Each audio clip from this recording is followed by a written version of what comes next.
Hello అండి. అందరికీ నమస్కారం. ఈరోజు నేను అపోలో ఫిష్ బిర్యానీ తయారు చేస్తున్నాను. 3 స్పూన్ల ఆయిల్ వేసుకొని ఇలాచి, దాల్చిన చెక్క, జాపత్రి, పువ్వు, బిర్యానీ సంబంధించిన అన్ని ఐటమ్స్ వేసుకోవాలి. కట్ట పుదీనా ఆకులను గిల్లి శుభ్రంగా కడిగి నూనెలో వేసుకోవాలి. కొత్తిమీర కూడా ఒక కట్ట వేసుకోవాలి. పేస్ట్ లాగా చేసి వేసుకుంటే పిల్లలు బాగా తింటారు. అందుకని నేను మర్చిపోయి ఆకులే వేసుకున్నాను. కొత్తిమీర, పుదీనా కొద్దిగా మగ్గిన తర్వాత ఒక స్పూన్ సాల్ట్ వేసుకున్నాను. ఇలా వేసుకున్న తర్వాత ఒక అర టీ స్పూన్ పసుపు వేసుకోవాలి. అల్లం వెల్లుల్లి పేస్ట్ వేసుకోవాలి 1 టేబుల్ స్పూన్.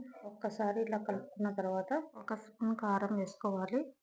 సరిపోదని అర టీ స్పూన్ వేసుకున్నాను. ఒక్కసారి ఇలా కలుపుకోండి. కొద్దిగా ఫ్రై అయిన తర్వాత ఒక్కసారి తినాలంటే చాలా టేస్టీగా ఉంటుంది. పిల్లలు ఈజీగా తినేస్తారు. ఫ్రై చేస్తే ఎక్కువ తినరు కదా. ఇలా బిర్యానీ చేసి పెట్టండి, కంపల్సరీ తింటారు. 2 గ్లాసుల బియ్యం పోసి ఉడికించి పక్కకు పెట్టుకున్నాను. ఇలా ఫ్రై అవ్వగానే రైస్ వేసి కలుపుకోవాలి. చూడండి ఎంత కలర్ఫుల్ గా వచ్చిందో. అపోలో ఫిష్ కూడా ఫ్రై చేసి పక్కకు పెట్టుకున్నాను. ఇందులో వేసి కలుపుకోవాలి. అపోలో ఫిష్ బిర్యానీ రెడీ అయింది.